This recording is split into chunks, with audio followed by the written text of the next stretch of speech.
Katika nyika za Kanaani kulikuwa na mtu mmoja aliyeitwa Yakobo, mtu aliyebarikiwa na Mungu, lakini ambaye maisha yake yalijaa mambo ya ajabu na majaribu. Yakobo alikuwa na wake 4 na wana 12, lakini miongoni mwa wanawe wote kulikuwa na kijana mmoja aliyeitwa Yusufu, ambaye alipendwa zaidi kuliko wote. Upendo huu maalum haukuwa wa bahati mbaya, bali ulikuwa ni matokeo ya hali maalum katika familia hiyo. Yusufu alikuwa mwana wa Raheli, mke wa Yakobo aliyempenda sana, na kuzaliwa kwake kulikuwa ni jibu la maombi ya muda mrefu. Wakati Yusufu alipokuwa na miaka 17, Yakobo alimtengenezea joho la rangi nyingi, nguo ya fahari ambayo ilitofautisha kijana huyu na ndugu zake wengine. Joho hili la rangi nyingi lilikuwa ni alama ya upendeleo wa dhahiri, na ndugu za Yusufu waliiona vibaya sana. Walijihisi wamepuuzwa na wamedharauliwa, na chuki ilizaa moyoni mwao. Lakini jambo ambalo lilichochea hasira yao zaidi lilikuja kutoka kwa Yusufu mwenyewe. Kijana huyo alikuwa na kipawa cha ajabu cha kuota ndoto zenye maana, na ndoto hizi zilizidisha wivu wa ndugu zake. Siku moja Yusufu aliwaambia ndugu zake, "Sikilizeni ndoto hii niliyoiota. Tulikuwa tunafunga miganda shambani, na ghafla mganda wangu ukasimama wima, na miganda yenu ikajizungushia na kuusujudia mganda wangu." Maneno haya yaliwarudisha ndugu zake, na wakasema kwa uchungu, "Je, wewe utatawala juu yetu? Je, wewe utatutawala?" Na chuki yao ikazidi kumzidi. Ndoto ya pili ilikuja, na hii ilikuwa ya ajabu zaidi. Yusufu aliwaeleza, "Nimeota ndoto nyingine, na tazama, jua na mwezi na nyota 11 zilinisujudia." Wakati alipomweleza babaye ndoto hii, hata Yakobo alimkemea na kusema, "Ndoto gani hii uliyoiota? Je, mimi na mamako na ndugu zako tutakuja kukusujudia mpaka chini?" Ingawa Yakobo alimkemea, moyoni mwake aliliweka jambo hili na kulifikiria kwa makini. Lakini ndugu za Yusufu, chuki yao ilikuwa imefikia kilele, na wakaanza kupanga jinsi ya kumwondoa. Siku moja, ndugu za Yusufu walikwenda kuchunga kondoo za baba yao mbali na nyumbani katika maeneo ya Shekemu. Baada ya muda, Yakobo alimwambia Yusufu, "Nenda ukawaone ndugu zako, uone kama wako salama na pia kondoo, kisha urudi uniambie." Yusufu alikubali na akaondoka kutoka bonde la Hebroni akielekea Shekemu. Njiani alipotea, na mtu mmoja akamwona akizunguka shambani. Mtu huyo alimuuliza, "Unatafuta nini?" Yusufu akajibu, "Ninawatafuta ndugu zangu. Je, unaweza kuniambia wako wapi wanachunga kondoo?" Mtu yule akasema, "Wameondoka hapa. Nalisikia wakisema, 'Twende Dothani.'" Yusufu akaendelea na safari yake mpaka Dothani. Ndugu zake walimuona Yusufu akija toka mbali, na kabla hajawasili wakapanga hila ya kumuua. Wakasemezana wao kwa wao, "Tazama, mwotaji yule anakuja. Njoni sasa, tumuue na kumtupa katika mojawapo ya mashimo haya, na tutasema mnyama mkali amemla. Kisha tutaona ndoto zake zitakuwaje." Walikuwa tayari kumtekeleza mpango wao wa kikatili, lakini Reubeni, ndugu yao mkubwa, alitaka kumwokoa. Alisema, "Tusimwage damu, mtupeni katika shimo hili lililoko jangwani, lakini msimweke mkono." Nia ya Reubeni ilikuwa kumrudisha Yusufu kwa babaye baadaye bila kuumizwa. Yusufu alipowasili, ndugu zake walimkamata kwa jeuri na kummwagilia joho lake la rangi nyingi, alama ya upendo wa babaye. Walimtupa katika shimo ambalo lilikuwa tupu, bila maji. Kisha wakaketi kula chakula, wakipuuza kilio na maombolezo ya kijana huyu aliyekuwa na hofu na kusikitika. Lakini huku wakila, wakaona msafara wa Waishmaeli ukija kutoka Gileadi. Ngamia zao zimepakiwa maua manukato, manemene na manemene mengine, wakienda kuyapeleka Misri. Hapo Yuda, mmoja wa ndugu, akawapia wazo. Akasema, "Tutapata faida gani kama tukimuua ndugu yetu na kuficha damu yake? Njoni, tumuuze kwa Waishmaeli hawa, lakini tusimweke mkono, kwa kuwa ni ndugu yetu, nyama yetu na damu yetu." Ndugu zake wakakubali. Wafanyabiashara wa Kimidiani walikuja, na ndugu za Yusufu walimtoa shimoni na kumuuza kwa shekeli 20 za fedha. Waishmaeli wakamchukua Yusufu na safari yake ya kutisha kuelekea Misri ilianza. Wakati Reubeni alirudi shimoni kumtoa Yusufu, kumbe mtoto hakuwepo. Akayararua mavazi yake kwa huzuni. Akarudi kwa ndugu zake na kusema, mtoto hayupo, nami nitakwenda wapi? Ndugu zake wakachukua joho la Yusufu, wakachinja mbuzi na kulitia damu. Wakalipeleka joho hilo kwa babaye, wakisema, tumelipata hili, angalia kama ni la mwanao au la. Yakobo akakitambua na kusema kwa huzuni kubwa, ni joho la mwanangu, mnyama mkali amemla. Hakika Yusufu ameraruliwa. Yakobo akayararua mavazi yake, akavaa nguo za gunia na kumlilia mwanawe kwa siku nyingi. Wanawe wote na binti zake wote wakajitahidi kumfariji, lakini alikataa kufarijiwa, akisema, nitamshukia mwanangu kuzimu nikihuzunishwa. Hivyo babaye akamwomboleza. Huko Misri, Yusufu aliuzwa kwa Potifa, afisa wa Farao na nahodha wa walinzi. Hali yake ilikuwa imegeuka kwa ghafla, kutoka mwana mpendwa wa mtu tajiri hadi mtumwa katika nchi ya kigeni. Lakini katika hali hii ngumu, kitu kimoja hakikubadilika. Mungu alikuwa pamoja na Yusufu. Bwana alimbariki Yusufu na kila alichofanya kilipanuka. Potifa akaona kwamba Bwana alikuwa pamoja na Yusufu na kwamba Bwana alimfanya afanikiwe katika yote aliyofanya. Yusufu akapata kibali mbele ya Potifa na akawa msimamizi wa nyumba yake, na Potifa akamweka kuwa msimamizi wa mali yake yote.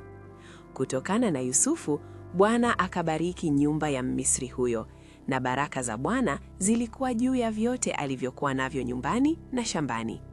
Potifa akamwachia Yusufu kila kitu alichokuwa nacho, na wala hakujali kitu chochote isipokuwa chakula alichokuwa akila.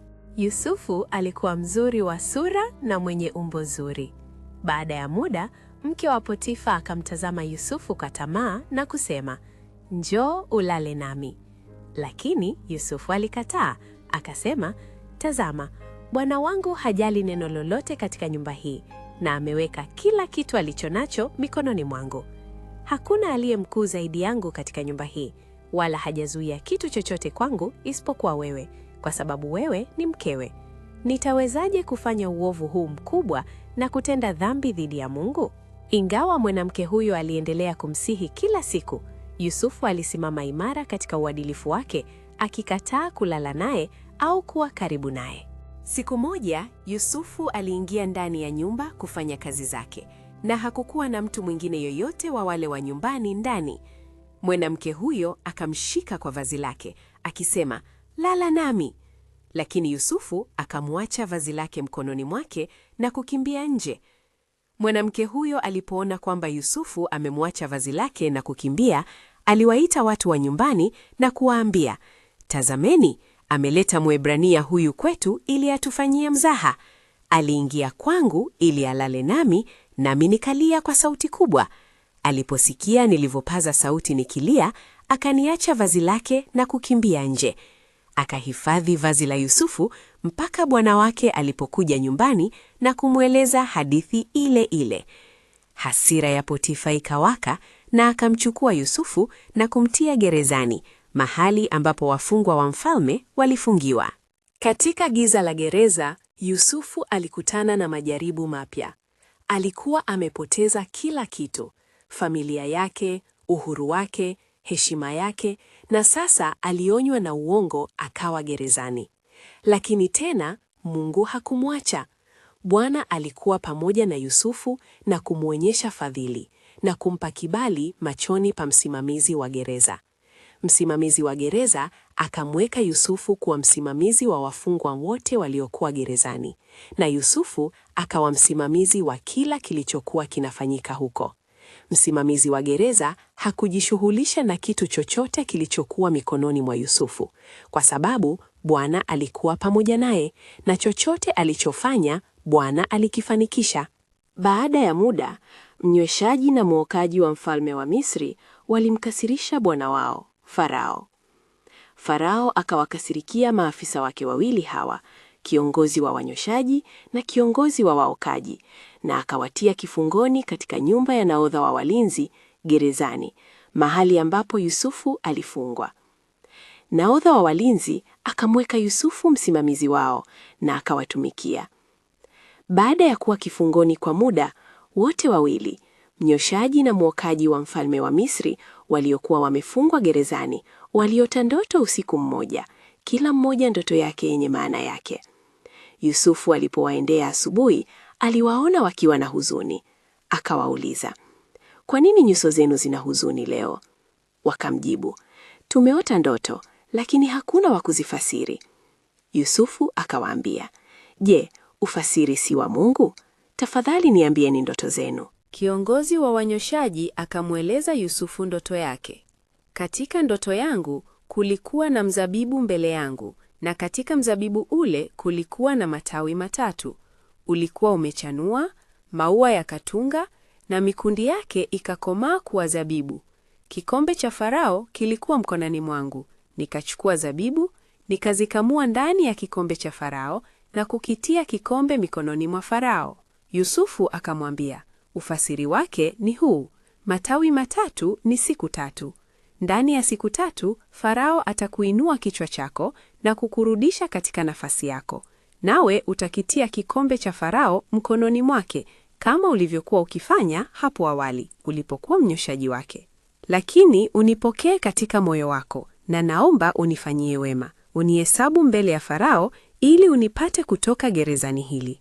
Kwa maana niliibwa kwa nguvu kutoka nchi ya Waebrania, na hapa pia sijafanya chochote cha kuwatia gerezani." Kiongozi wa waokaji alipoona kwamba ufasiri ni mzuri, akamwambia Yusufu, "Mimi nami niliota ndoto, na tazama, kulikuwa na vikapu vitatu vya mikate juu ya kichwa changu. Katika kikapu cha juu kulikuwa na aina zote za vyakula vilivyookwa kwa ajili ya Farao, lakini ndege walikula kutoka kwenye kikapu kilichokuwa kichwani pangu." Yusufu akajibu, "Ufasiri wake ni huu: vikapu vitatu ni siku tatu. Ndani ya siku tatu Farao atakuinua kichwa chako na kukutundika juu ya mti, na ndege watakula nyama yako." Siku ya tatu ilikuwa siku ya kuzaliwa kwa Farao, na alifanya karamu kubwa kwa watumishi wake wote. Akamuinua kiongozi wa wanyweshaji na kiongozi wa waokaji miongoni mwa watumishi wake. Akamrudisha kiongozi wa wanyweshaji katika nafasi yake ya kunyweshea, na akakitia kikombe mikononi mwa Farao. Lakini akamtundika kiongozi wa waokaji kama Yusufu alivyowafasiria. Hata hivyo, kiongozi wa wanyweshaji hakumkumbuka Yusufu, bali alimsahau. Miaka 2 mizima ilikapita, na Yusufu alibaki gerezani, amesahauliwa. Lakini Mungu hakuwa amesahau mpango wake. Usiku mmoja, Farao akaota ndoto. Alisimama kando ya mto Naili, na tazama, ng'ombe 7 wenye sura nzuri na wanene wakapanda kutoka mtoni, wakaenda kulisha katika matete. Kisha tazama, ng'ombe wengine 7 wenye sura mbaya na wembamba wakapanda kutoka mtoni na kusimama kando ya wale ng'ombe wengine kando ya mto. Ng'ombe wenye sura mbaya na wembamba wakawala wale ng'ombe 7 wenye sura nzuri na wanene. Farao akaamka, akasinzia tena na kuota ndoto ya pili. Masuke 7 mazuri na memea mazuri yakatokea katika bua moja. Kisha tazama, masuke mengine 7 yaliyonyauka na yaliyokausha na upepo wa mashariki yakaota baada yake. Masuke yaliyonyauka yakayameza yale masuke 7 yaliyokuwa memea na yaliyojaa nafaka. Farao akaamka, na tazama, ilikuwa ndoto. Asubuhi, Farao alidhihirishwa rohoni mwake, akawatuma watu wakawaita waganga wote wa Misri na wenye hekima wote. Farao akawaeleza ndoto zake, lakini hakuwa na mtu wa kuzifasiria. Hapo kiongozi wa wanyweshaji akamwambia Farao akisema, "Leo ninakumbuka makosa yangu." Farao alipowakasirikia watumishi wake, akanitia kifungoni mimi na kiongozi wa waokaji katika nyumba ya nahodha wa walinzi. Tuliota ndoto usiku mmoja, mimi na yeye, kila mmoja akiota ndoto yenye maana yake. Palikuwa na kijana Mwebrania pamoja nasi huko, mtumwa wa nahodha wa walinzi. Tulimweleza naye akatufasiria ndoto zetu, akatufasiria kila mtu kulingana na ndoto yake. Na ilikuwa kama alivyotufasiria. Mimi nilirudishwa katika nafasi yangu na yeye akatundikwa. Kisha Farao akatuma watu wakamuita Yusufu, naye akatolewa haraka kutoka gerezani. Aliponya nywele zake, akabadilisha nguo zake na kuingia kwa Farao. Farao akamwambia Yusufu, nimeota ndoto na hakuna mtu wa kuifasiri, lakini nimesikia ikisemwa kwamba wewe unasikia ndoto na kuifasiri. Yusufu akamjibu Farao, si kwa uwezo wangu, bali Mungu ndiye atakayempa Farao jibu la amani. Farao akamweleza Yusufu ndoto zake zote mbili. Yusufu akasema, ndoto za Farao ni moja. Mungu amemwonyesha Farao anachokitenda. Ng'ombe 7 wazuri ni miaka 7 na masuke 7 mazuri ni miaka 7. Ndoto ni moja. Ng'ombe 7 wembamba na wabaya waliokuja baada yao ni miaka 7 na masuke 7 yaliyonyauka, yaliyokausha na upepo wa mashariki yatakuwa miaka 7 ya njaa. Tazama, njaa itakuja kwenye nchi yote ya Misri. Sasa basi, Farao na amtafute mtu mwenye busara na hekima amweke kuwa msimamizi wa nchi ya Misri. Pendekezo hili likawa jema machoni pa Farao na watumishi wake wote. Farao akawaambia watumishi wake, je, tunaweza kupata mtu kama huyu ambaye Roho wa Mungu yumo ndani yake? Kisha Farao akamwambia Yusufu, kwa kuwa Mungu amekufunulia hayo yote, hakuna mwenye busara na hekima kama wewe. Wewe utakuwa juu ya nyumba yangu, na watu wangu wote watatawala kwa neno lako. Ni kiti cha enzi tu ni atachukua mkuu kuliko wewe.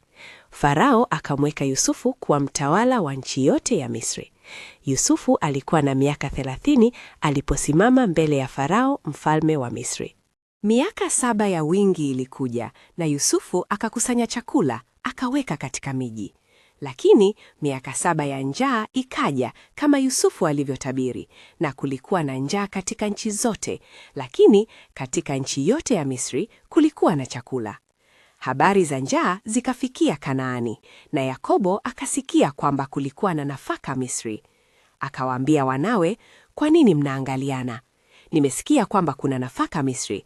Shukini huko mkatengenezee nafaka ili tuweze kuishi wala tusife. Ndugu 10 wa Yusufu wakashuka kwenda kununua nafaka Misri.